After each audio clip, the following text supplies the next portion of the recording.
Thanks for inviting me. Hello, everyone. My name is Alexanda Boldyreva. I'm from Georgia Tech in the US.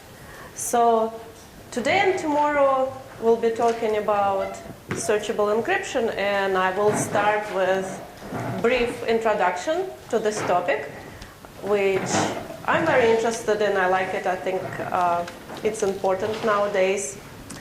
I want to start with thanking my former students, Nate Chinet and David Cash, and also Mohammed Navid for borrowing some of their slides. I will use them later today. So let's start with motivation for searchable encryption. So the main motivation, the main buzzwords come to mind when we talk about searchable encryption: cloud storage.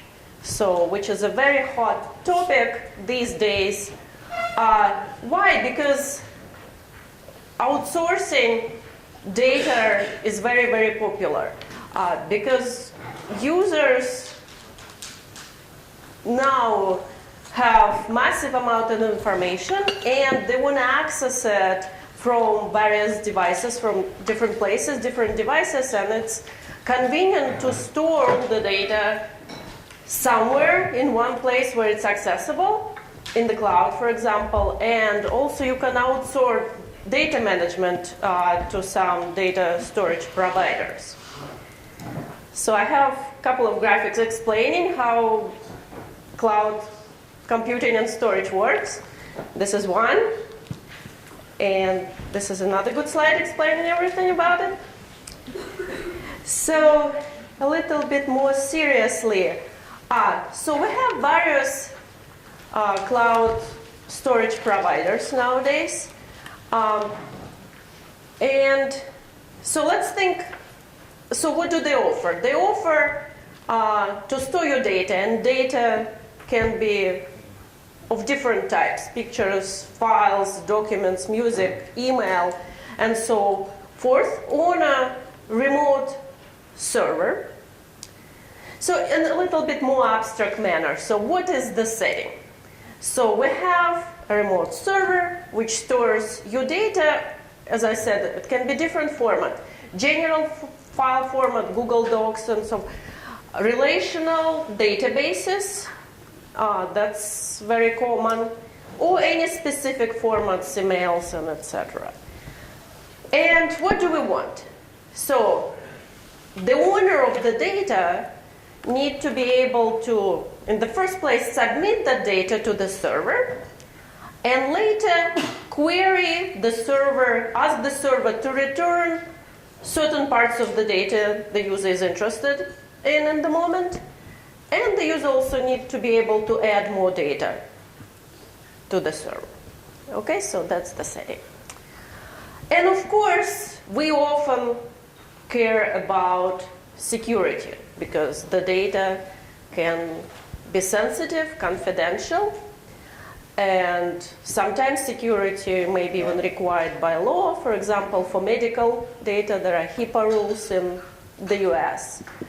So, and we do not necessarily trust the server to read all our data. Or maybe we trust the server, but we should be cautious about potential compromises to the server, because servers can be subject to attacks, and there have been many attacks recently.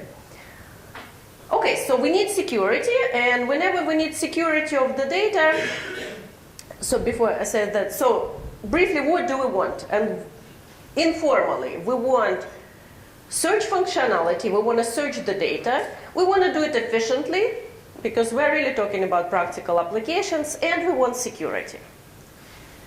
Okay, so these three things very roughly.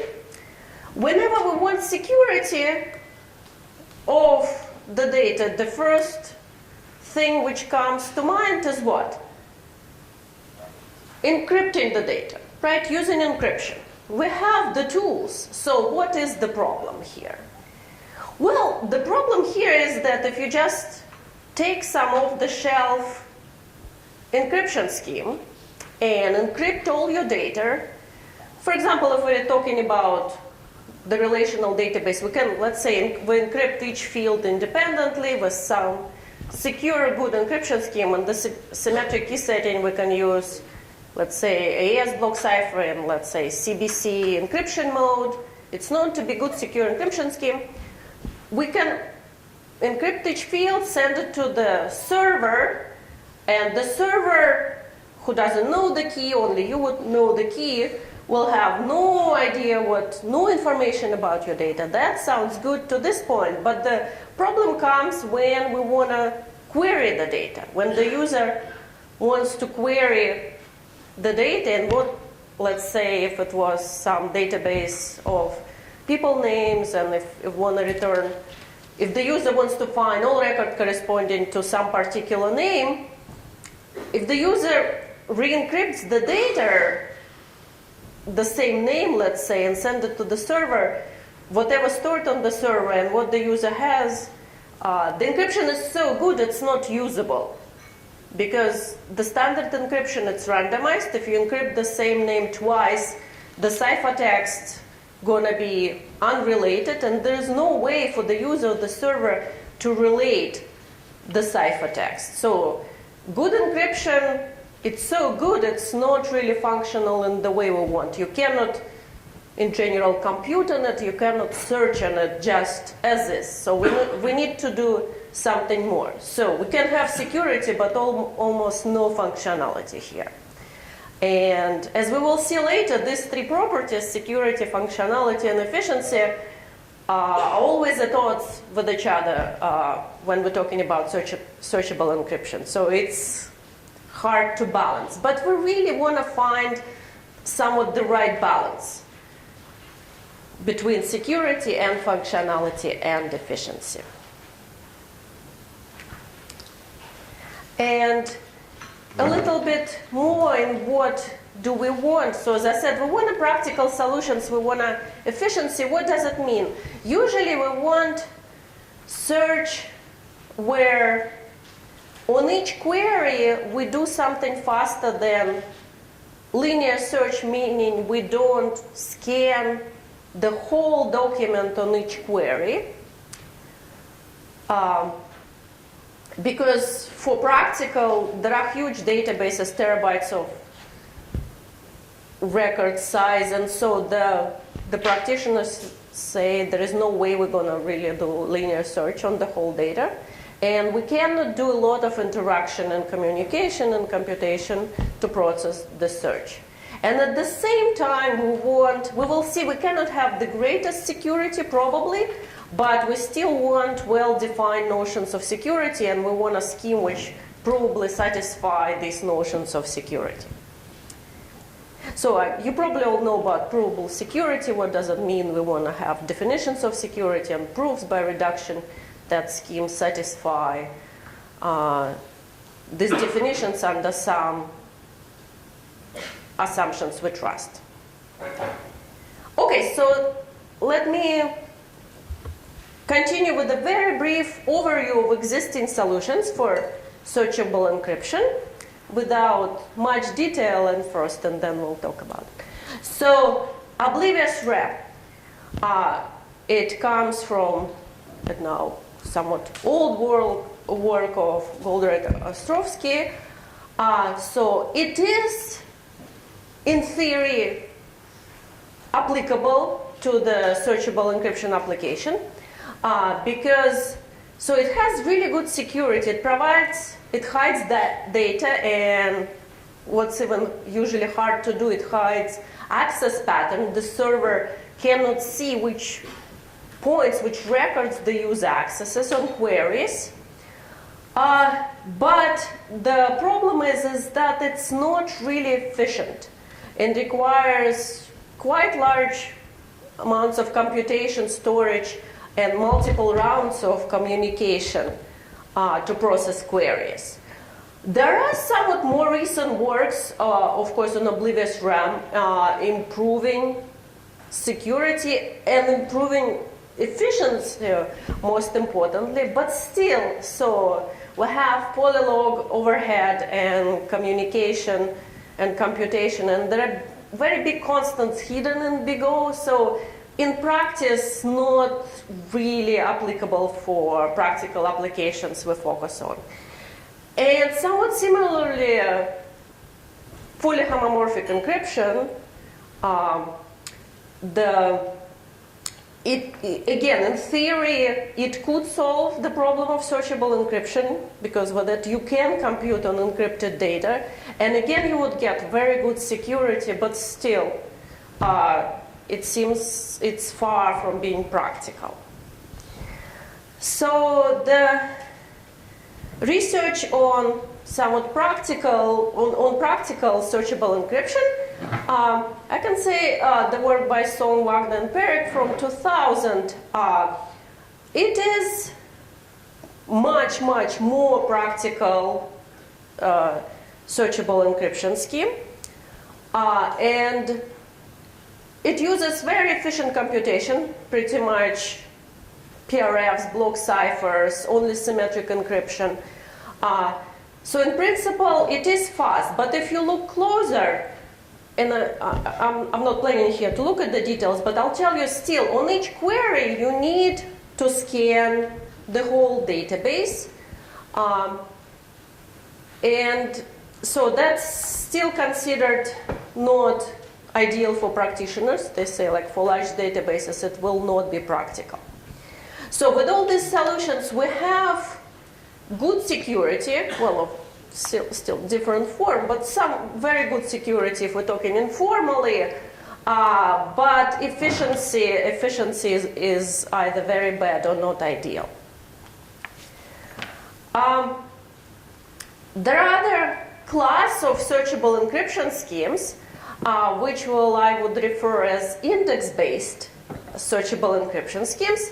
And here the setting is a little bit different. Here we assume that the user, before outsourcing the data, can pre-process the data and create an encrypted index of the data, and that index is sent to the cloud and used together with each query by the server. And in this setting, so there are various schemes. So it started with the work by Kurtmola et al. In 2006. And there are several recent schemes, which some are variations of the old schemes, some are somewhat different.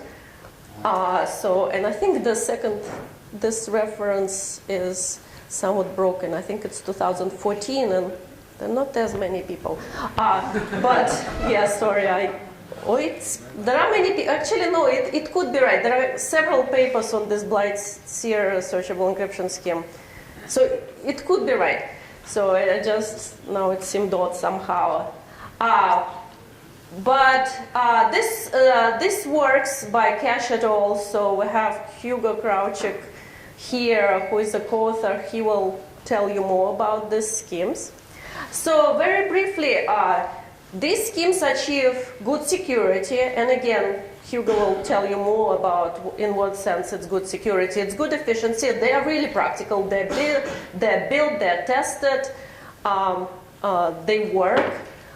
So it's just that they're not always suitable for applications so we need the user really to take care of preparing this index. It seems fine, but some applications, they want more transparency when we really want the user do nothing, just encrypt data on the fly and not work with any index. They may not be suitable, but often these schemes are.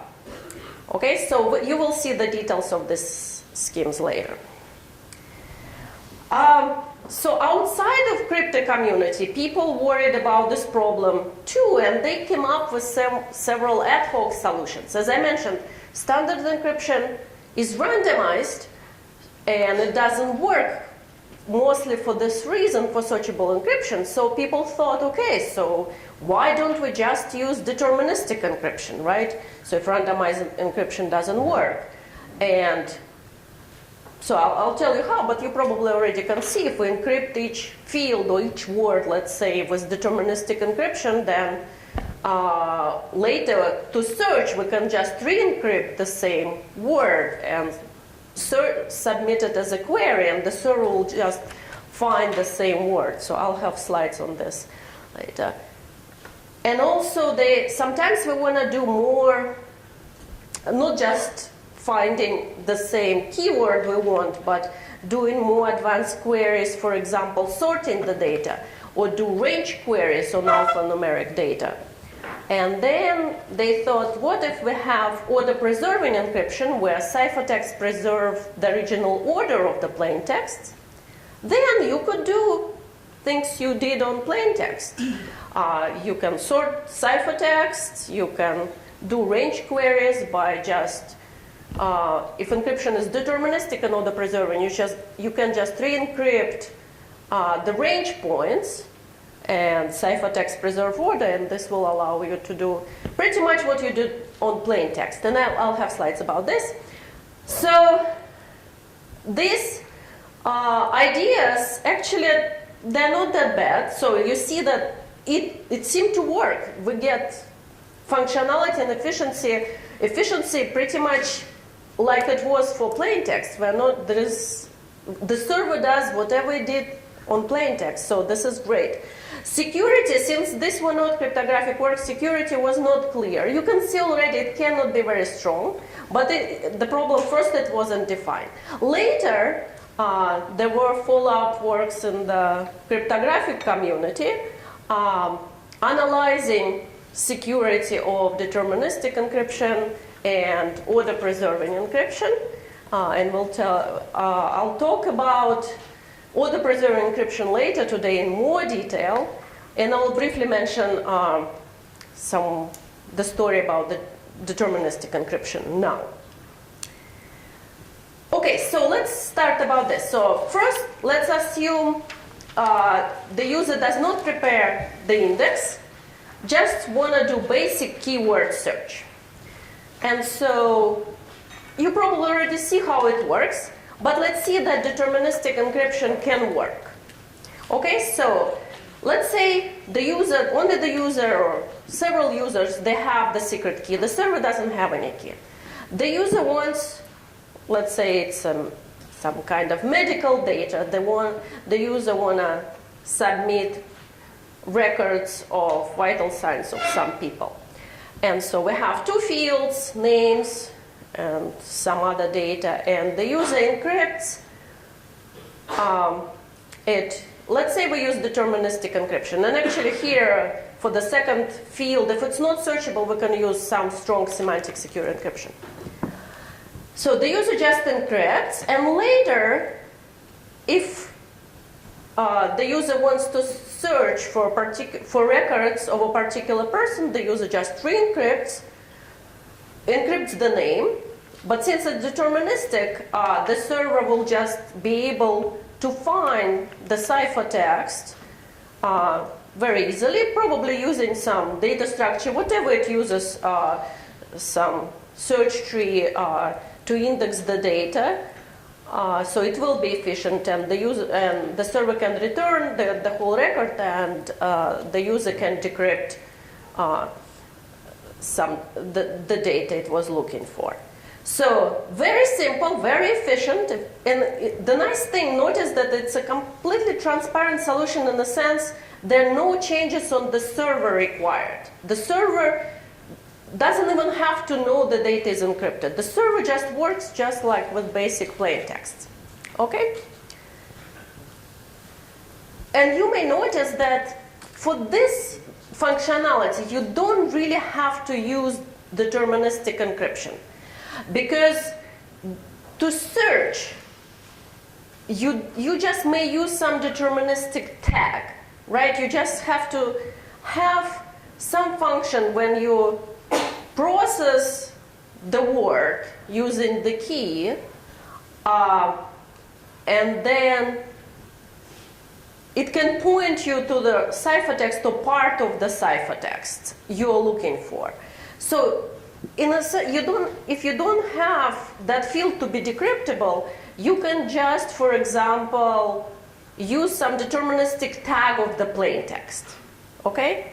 Maybe like a hash function. I don't know about security, we'll talk about it, but something like this. Okay? It will still allow the functionality of the search. By the way, please do ask questions at any point, so I'll be happy to answer. Okay? So, if we don't want the searchable field to be decryptable, we can use just a tag. Or if we want it to be decryptable, we can use semantic encryption plus the deterministic tag, and we will search by using this deterministic tag.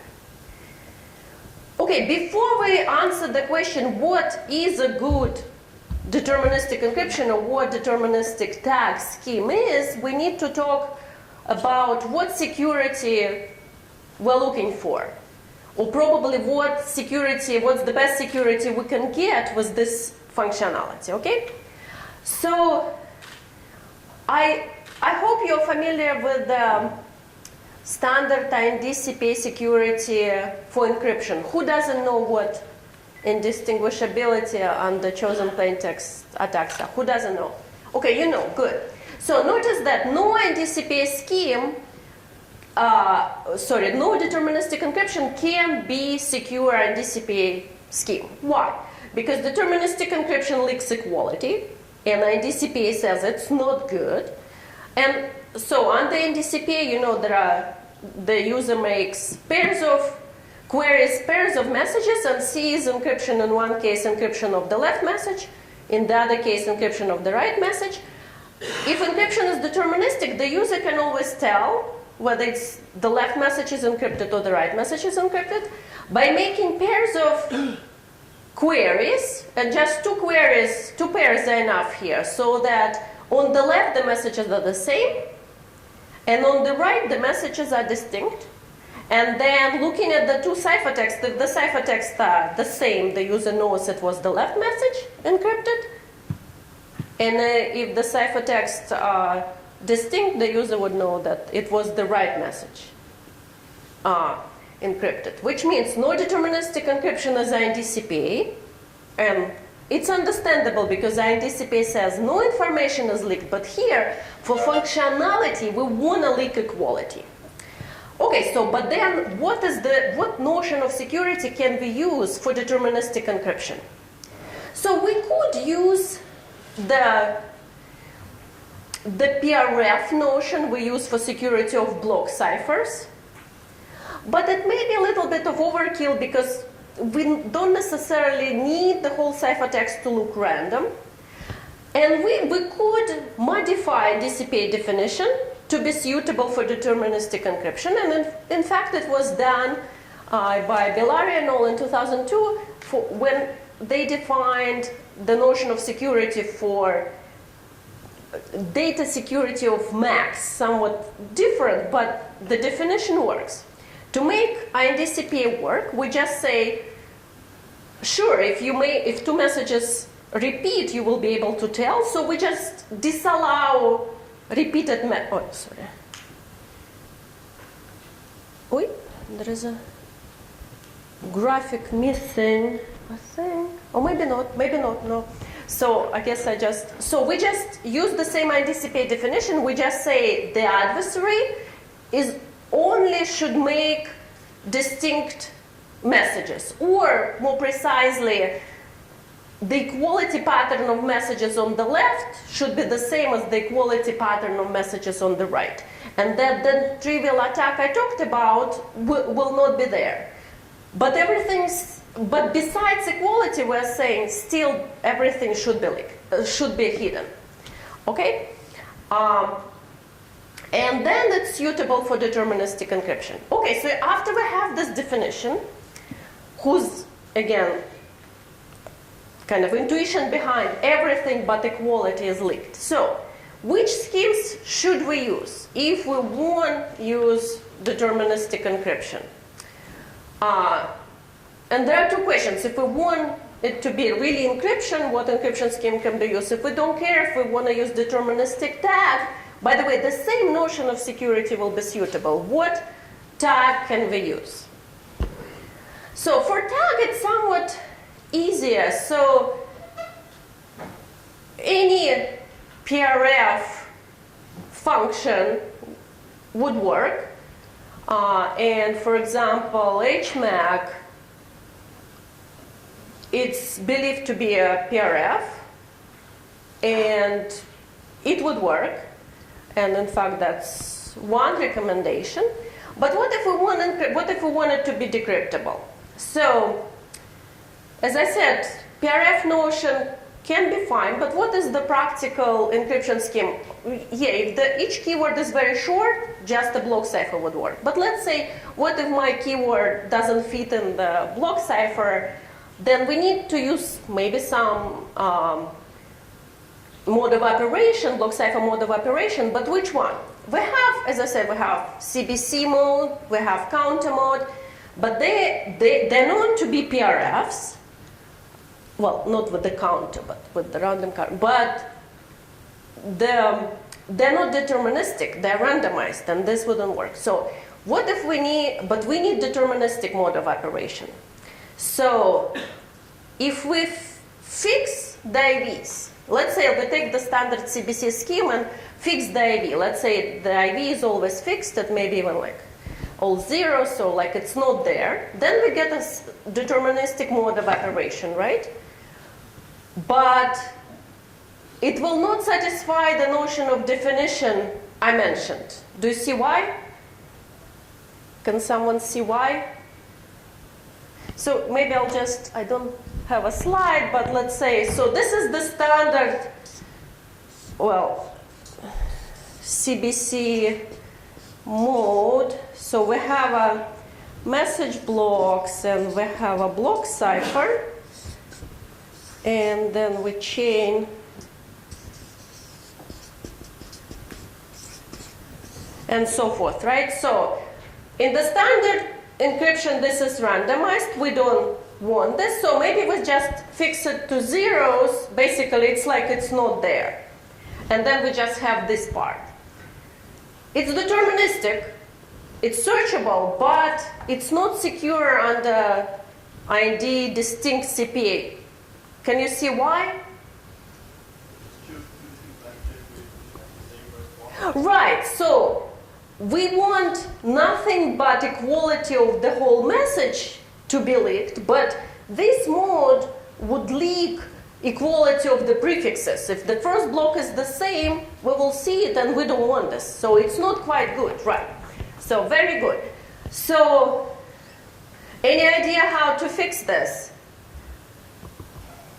We still may have an encryption mode, but which will not have this weakness.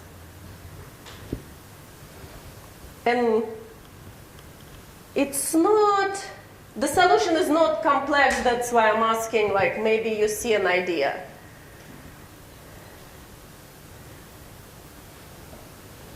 Okay, so the suggestion is, and here's a generic solution, but which works for any encryption mode. So, for example, talking about CBC, we would use the IV, but it will not be random. It will be a function of the whole message. So what we want is that IV to look random for each new message. If the whole message is the same, we want IV to be the same, then the whole thing will be deterministic. And if the message is new, then we want IV to be random. And what function does that? PRF, right? So if we use a PRF function of the whole message, HMAC, for example, which I mentioned, if you do HMAC of the message first and use it as IV for this mode, it would work. If the whole message is the same, the MAC will be the same. The whole encryption will be deterministic. And if the message is new, a MAC would look like a random function, will work as an IV. And one can prove this in general. If you take any IND-CPA randomized encryption scheme, and CBC was just one example, and take a PRF function, for example, HMAC, of the message and use it as the randomness for that randomized encryption, then you can get IND distinct CPA deterministic encryption scheme. So I don't want to sound like deterministic encryption is the greatest, very secure, very efficient solution for searchable encryption, even though it is provable secure in some way, and it's obviously very efficient, because, as you can see, I've mentioned that it's secure, but equality is leaked for functionality. And leaking equality may sound like it's something unavoidable for how I presented it, but in some way it's not unavoidable. You can use totally different schemes, and leaking equality may be a serious problem, and tomorrow I'm going to talk about attacks exploiting this vulnerability. Just leaking equality gives rise to statistical attacks, and it may not be good. Oh, okay. So, and just a few, 2 minutes, just very briefly, but Hugo will talk more about index-based keyword search schemes. And just to say, just to give you a very rough idea, if you want to prepare an index, and let's say no encryption here, and here it's more suitable for somewhat documents with keywords, but can also be used for relational database. So if we have a list of keywords, the inverted index will just, for each keyword, it will list documents where they appear, very simple. And then if you know the keyword, you just can look up the documents. So, but we want security. What if we deterministically encrypt the keywords? Or again, we have a tag, okay? So now you can probably just decrypt the keyword, that adds some security, but security is not ideal. Why? There are several issues here. So first we see how many keywords. Then we can locate the most popular keywords, right? We just see, and then we see which keywords overlap and which documents. So not very good. So we can also add more encryption, and we can encrypt the documents' IDs as well. But still, we still see the same thing. We see which keywords, we cannot decrypt them, but we at least can locate, and maybe we can hack those, the most popular ones, and you see the number of keywords. But in the recent schemes, so index would really look not like I presented, even though the ideas are somewhat similar, but it will look like one file you cannot just parse very well, and this is good. It's not clear whether encryptions of documents or encryptions of keywords. If you query, access pattern is revealed. You see what's being accessed, but this is true for most schemes. And addition would look just adding some new chunk ciphertext at the end, so it's good. So it's about time, right?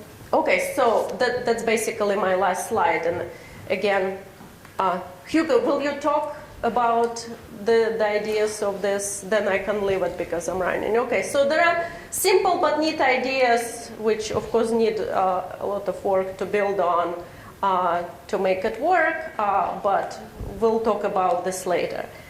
So that's it for now. And later today I'll talk about order preserving encryption. Thank you.